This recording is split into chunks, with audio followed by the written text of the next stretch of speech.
I cover a lot of Razer products on this channel, whether it's their phone, their laptops, keyboards, mice, speakers. If Razer brings out a product that's interesting to me, I will usually cover it. Now, in those videos, in the comment sections, a lot of you guys are writing in the comments like Razer products suck. They break, they're expensive, they're ugly, etc. And I don't feel like that commentary, that discussion is without merit, because if you look online, if you go into like Reddit or notebook forums, whatever, there are a large number of people, a surprisingly large number of people that seem to be dissatisfied with their Razer products. And I wanted to look into this. I wanted to see is there a real deficiency in their products? Is there stuff that we should be aware of? I wanted to know. So the first thing I kind of looked at was their warranty. If you look at Razer's warranties, they have different kind of warranty periods depending on the type of product. So their mice, 2-year warranties. Keyboards, if they're mechanical, 2-year warranties. And their audio products, like their headphones and stuff, have 1-year warranties. Now, the industry standard kind of changes. Like some companies are 1 year, some companies are 2 years. But the big names like Logitech, Corsair, like the brands that a lot of people really like, a lot of them have 2-year warranties across the board. So as an example, this is a Razer Man of War. This thing is mangled, it's destroyed, it's out of warranty at this point.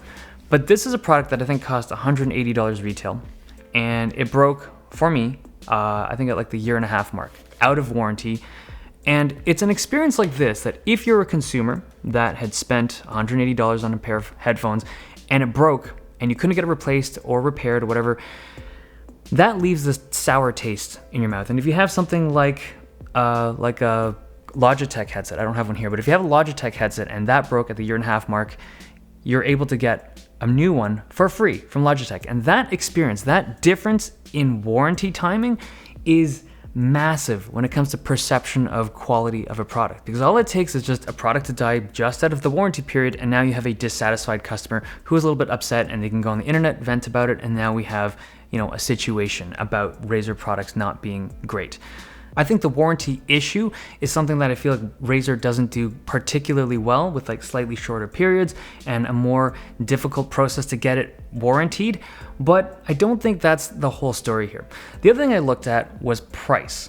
If you look at Razer's products, they definitely have some kind of price premium going on. It's not that they're super expensive. It's only going to be like 10, maybe 15% more expensive than their other retail competitors, but there is a difference. And I think with that increase in price, there's that perception that you should be getting a better product. And I'll be straight up honest, when it comes to just performance and raw value for the money, I don't think you are. I feel like Razer's products definitely have a price premium that is not really tangible in terms of just like how the product performs.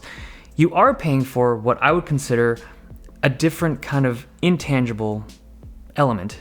It's the way that their products look. Their products are really geared towards the gamer demographic. They look a particular way, they feel a particular way, and the lighting, like the RGB lighting on the Razer products, especially the current ones, are, in my opinion, the best in the market. It's just highly customizable and well placed.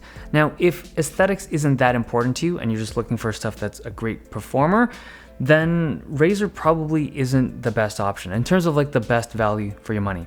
So the last thing I want to kind of look at in terms of the peripherals is the quality of the peripherals. So these are all kind of like, I don't know, all of this stuff is like relatively high end, but in my opinion, gaming peripherals, like they're not made out of like titanium or like carbon fiber materials and stuff like that. These are all plastic devices, right? The difference in quality at the high end isn't massive. Like, yeah, you can shave your costs a little bit by like using cheaper switches and cheaper stuff, but all of these have good sensors, all of these have good switches, all of the audio drivers are reasonably good for gaming purposes. So my overall thoughts on Razer's quality as a whole is that it's good. It's not amazing or anything, but it's on par with the rest of the industry. Nothing really sticks out as being really poor or like really amazing from any of these companies, to be completely honest. Now, that's just quality. I'm not talking about pricing, just straight up quality. Now, I will say that some of their audio gear could be made a little better, but again, like I've seen lots of brands from a lot of different companies that aren't made amazing either. It's a wash when it comes to just raw quality from these products. So concluding about peripherals, does Razer suck as a brand? No, I think that they are a little bit overpriced, and I feel like there's that perception because of that pricing. You should be getting better warranty, better built stuff, but you aren't. You're paying for what I would consider to be good aesthetics and, unfortunately, marketing. I feel like they have the best marketing in the entire peripheral game. I think their stuff just has cool names. They market well. They hit up like the big esports guys like PewDiePie. Well, he's not esports, but they hit up PewDiePie. They have a lot of sponsorships with really prominent members in the esports community, and that's what marketing dollars gets them. That's the peripheral story. I want to transition this whole conversation to their laptops. So when Razer first made their gaming laptop, the Razer Blade, the first one, I think it was 2011. Yeah, 2011.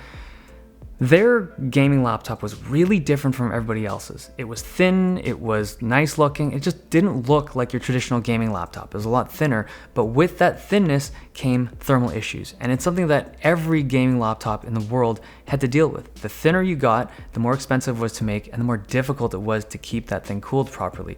So Razer made it, it looked awesome, and it sold because it looked really well, but people started to complain. This thing runs too hot. I'm getting thermal issues. I'm getting long-term issues. And it's something that they couldn't really avoid because that's just the nature of physics, right? You're putting super powerful, super hot stuff into a very thin device. Now this year, the 15-inch Razer Blade is by far their best cooled gaming laptop to date. They are able to make a thin gaming laptop that doesn't throttle. And that in itself is quite impressive, but that doesn't mean that they've nailed the thin and light design, right? There's limitations with that thing as well. If there's any kind of dust buildup or over time if the fan slowed down, there could be issues down the road, but that's not something that we can really test as reviewers in like 2 or 3 weeks. Will there be issues on the Razer Blade 15? Who knows? My guess is that it's gonna be better than before, but again, thinner laptops generally don't run as cool as thicker laptops. So my overall take on Razer's laptop industry, do they suck? No, I do feel like there are limitations. You need to be aware of them if you're interested in purchasing them, but as a whole, they don't suck, especially this year's model, the 2018 model. The 15-inch is well cooled for what they're going for. Okay, hope that clears some things up. My overall take on Razer as a brand, they are a marketing machine. They crush it in the marketing game.